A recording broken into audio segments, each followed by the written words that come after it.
Et très près de nous, en revanche, Nice et son carnaval. Avant de nous rendre place Masséna, là où les chars défileront tout à l'heure, un détour en cuisine, car le carnaval, c'est le temps des ganses. Un concours a eu lieu cet après-midi. Une douzaine de candidats amateurs ont tenté d'être le plus digne représentant de cette tradition culinaire. Nous avons suivi l'un d'eux, Ariane Masseglia, Richard de Silvestro. Aurélien vient de découper ses ganses. La pâte, à base de farine, de sucre, de beurre, de levure, de zeste de citron et de fleurs d'oranger, a été faite hier soir.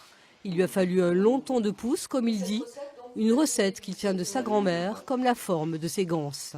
Plusieurs formes possibles. Moi, j'ai déjà vu des ganses où on avait juste des longues bandes. Moi, je les fais rectangulaires, comme ça, avec l'incision au milieu, parce que ça permet vraiment d'avoir une cuisson de la pâte avec l'incision qui est top. Prêt pour le concours cet après-midi où 12 candidats seront notés par un jury de professionnels et par le public.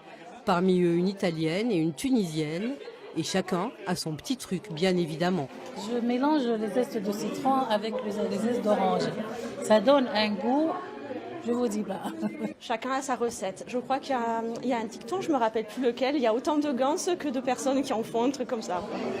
Place à la dégustation et au vote. Mais au fait, c'est quoi la différence entre les ganses et les bugnes? Car au carnaval de Nice, on trouve les deux. Je vois pas trop la différence entre les bugnes et les ganses. Je reconnais que pour moi c'est pareil, mais peut-être qu'il y en a une. Ganse, ça veut dire au nœud. Et donc tu fais comme un nœud. Donc on fait passer la pointe dans le trou et de l'autre dans l'autre sens. Et puis ça fait comme une petite papillote, hein, voilà. Dans la ganse, on va utiliser une levure chimique qui ne fera pas monter la pâte, alors que dans les bugnes, on va en fait utiliser une levure naturelle, une levure de boulanger, qui va elle faire monter la pâte. Pas si simple la tradition, car chacun tenant à sa recette de famille est prêt à la défendre envers et contre tous. Aurélien sera classé 3e, mais ce qui compte avant tout, c'est la fête. La fête et l'élégance. À ce soir, soir de Corso illuminé au carnaval, nous vous emmènerons au cœur de la fête, émission spéciale à partir de 20h15.